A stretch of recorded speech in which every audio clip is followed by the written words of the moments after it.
Item ಯಾವುದೇ ಇರಲಿ try ಮಾಡಿ ಆಚಿ ಚಿಕನ್ ಮಸಾಲಾ. ಕುಡಿಯುವ ನೀರಿಗಾಗಿ ಪ್ರತಿಭಟನೆ ಮಾಡಿದವರ ಮೇಲೆ ಕೇಸ್ನ ವಿಚಾರ. ಟಿವಿ ಫೈನಲ್ ಸುದ್ದಿ ಪ್ರಸಾರದ ಬೆನ್ನಲ್ಲೇ ಡಿಸಿ ಎಸ್ಪಿ ಕಚೇರಿಗೆ ಮಾಜಿ ಶಾಸಕರು ಭೇಟಿ ಕೊಟ್ಟಿದ್ದಾರೆ.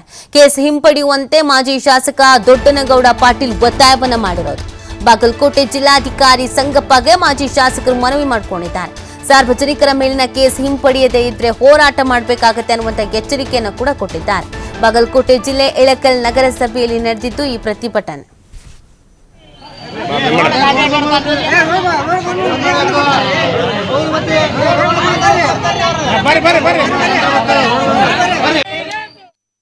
ಕುಡಿಯುವ ನೀರಿನ ಎಕ್ಸ್ಕ್ಲೂಸಿವ್ ಸ್ಟೋರಿಯನ್ನ ಟಿವಿ5 ಎಳೆಯಾಗಿ ಬಿಚ್ಚಿರುವಂತದ್ದು. ಸದ್ಯ ಬಾಗಲಕೋಟೆ ಜಿಲ್ಲೆ ಇಳಕಲ್ ನಗರ ವ್ಯಾಪ್ತಿಯಲ್ಲಿ ಕಳೆದ 3 ವರ್ಷಗಳಿಂದ ನೀರಿನ ಸಮಸ್ಯೆಗೆ ಅಲ್ಲಿಯ ಸಾರ್ವಜನಿಕರು ಪರದಾಡುವಂತಹ ಪರಿಸ್ಥಿತಿ ನಿರ್ಮಾಣ ಆಗಿತ್ತು. ಅದಾದ ಬಳಿಕ ಏನು ನಗರಸಭೆಯ ಮುಂದೆ ಪ್ರತಿಭಟನೆ ಮಾಡಿರ್ತಕ್ಕಂಥ 9 ಜನರು ಮತ್ತು ಇತರ ಮೇಲೆ FIR ದಾಖಲಾಗಿದ್ದಂತಹ ಸುದ್ದಿಯನ್ನ ಇದೇ ಟಿವಿ5 ಎಳೆಯಾಗಿ ಬಿಚ್ಚಿತ್ತು. ಈಗ ಸದ್ಯ ಮಾಜಿ ಏನು ಶಾಸಕರಾಗಿರ್ತಕ್ಕಂಥ ದೊಡ್ಡನಗೌಡ ಪಾಟೀಲ್ ಅವರು DC ಅವರಿಗೆ ಮನವಿಯನ್ನ ಕೂಡ ಮಾಡ್ಲಿಕ್ಕೆ ಬಂದಿರುವಂತದ್ದು. ಸದ್ಯ ಈ ರೀತಿಯಾದ ಒಂದು ನೀರನ್ನ ಕನಿಷ್ಠ ಮೂಲಭೂತ ಸೌಕರ್ಯವನ್ನ ಕೇಳಿದ್ರೆ ಈ ರೀತಿಯಾಗಿ FIR ಮಾಡೋದು ಎಷ್ಟರ ಮಟ್ಟಿಗೆ ಸರಿ ಸರ್, ಏನ್ ಹೇಳ್ತೀರಿ?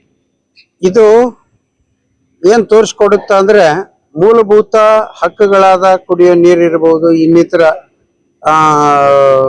ರಸ್ತೆ ಇರ್ಬೋದು, ಶಾಲೆ ಕಾಲೇಜು, ಹೀಗೆ ಏನಾದ್ರೂ ಇದ್ದೇ ಇರ್ತಾವ ಬೇಡಿಕೆಗಳು. ವಿಶೇಷವಾಗಿ ಕರೆಂಟು ನೀರು ಬೇಕೇ ಬೇಕು.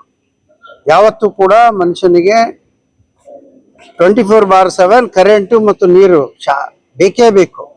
ಒಂದಿಲ್ಲ ಒಂದು ಕಾರಣದಿಂದ ನಾವು ಅದ್ರ ಮೇಲೆ ಡಿಪೆಂಡ್ ಆಗಿಬಿಟ್ಟು. ಆಮೇಲೆ ನೀರು ಮೂಲಭೂತ ಹಕ್ಕು. ಅದನ್ನ ಕೇಳಲಿಕ್ಕೆ ಹೋದ್ರೆ ಹುನಗುಂದ ಕ್ಷೇತ್ರದ ಶಾಸಕ ಕಾಶ್ಯಪ್ನವರು ಆ ಒಂದು ಇಳಕಲ್ ಮುನ್ಸಿಪಾಲಿಟಿಯ ನಗರಸಭೆಯ ಏನು ಕಮಿಷನರ್ ಅದನ್ನ ಶ್ರೀನಿವಾಸ್ ಜಾಧವ್ ಅವ್ರ ಮೇಲೆ ದಬಾವ್ ಹಾಕಿ ಅವ್ರ ಕಡೆಯಿಂದ ಅಲ್ಲಿ ಯಾರು ಬಂದಿದ್ರು 9ನೇ ತಾರೀಕಿನ ದಿವಸ ಅವ್ರೆಲ್ಲರ ಮೇಲೆ FIR ಮಾಡಿದ್ದಾರೆ.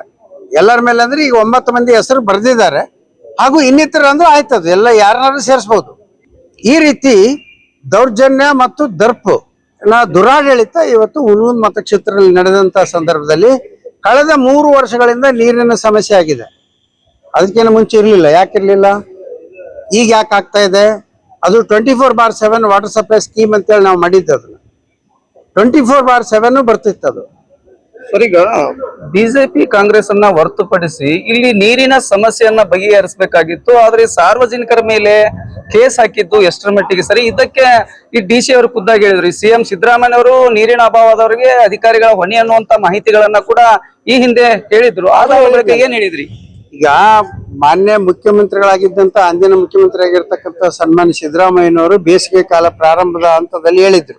ಏನಂತ ಹೇಳಿದ್ರು? ರಾಜ್ಯದ ಯಾವ ಮೂಲೆಯಲ್ಲಾಗ್ಲಿ, ಗ್ರಾಮ ಪಂಚಾಯತ್ ಇರ್ಲಿ, ತಾಲೂಕು ಪಂಚಾಯತ್ ಇರ್ಲಿ, ನಗರಸಭೆ, ಪುರಸಭೆ, ಪಟ್ಟಣ ಪಂಚಾಯತಿ ವ್ಯಾಪ್ತಿಯಲ್ಲಿ ಬರ್ತಕ್ಕಂಥ ಎಲ್ಲೂ ಕೂಡ ಕುಡಿಯುವ ನೀರಿನ ಸಮಸ್ಯೆ ಆಗ್ಬಾರ್ದು. ಆ ರೀತಿ ಏನಾರಾದ್ರೂ ಎಲ್ಲರೂ ನೀವು ಜವಾಬ್ದಾರಿ ತಗೊಳ್ಬೇಕಾಗತ್ತೆ ಅಂತೇಳಿ DC ಅವರಿಗೆ ಮತ್ತು CO ಅವರು ಸಭೆ ಮಾಡಿ ವಾರ್ನಿಂಗ್ ಮಾಡಿದ್ರು. ಅದಾದ ನಂತರ ನಮ್ಮ ಈ ಜಿಲ್ಲಾಧಿಕಾರಿಗಳು ಮಾನ್ಯ ಶ್ರೀ ಸಂಗಪ್ಪನವರು ಅವರು ಕೂಡ ಒಂದು ಸಭೆ ಮಾಡಿ, ಅಧಿಕಾರಿಗಳ ಸಭೆ ಮಾಡಿ, PDOಗಳಿರ್ಬೋದು, CO ಮತ್ತು ಸಂಗಪ್ಪನವರು PDO ಹಾಗೂ ಕಮಿಷನರ್ಸ್ ಯಾರು ನಗರಸಭೆ, ಪುರಸಭೆ ಮತ್ತು ಚೀಫ್ ಆಫೀಸರ್, ಪಟ್ಟಣ ಪಂಚಾಯತಿ ಚೀಫ್ ಆಫೀಸರ್ ಅವರೆಲ್ಲರನ್ನು ಕರೆದು ಸಭೆ ಮಾಡಿ ನಿಮ್ಮ ವ್ಯಾಪ್ತಿಯಲ್ಲಿ ಯಾವುದೇ ರೀತಿಯ ತೊಂದರೆ ಆಗಲಾರ್ದಂಗೆ ನೋಡ್ಕೊಳ್ಳಿ, ನೀರಿನ ಸಮಸ್ಯೆ ಆಗಬಾರ್ದು, ಆದ್ರೆ ನೀವೇ ಜವಾಬ್ದಾರಿ ಅಂತ ಕೂಡ ಇವರೇ ಡೈರೆಕ್ಷನ್ ಕೊಟ್ಟು ಕಳಿಸಿರ್ತಕ್ಕಂಥ. ಬಾಗಲಕೋಟೆಯಿಂದ ಗುರು ಹಿರೇಮಠ, ಟಿವಿ5.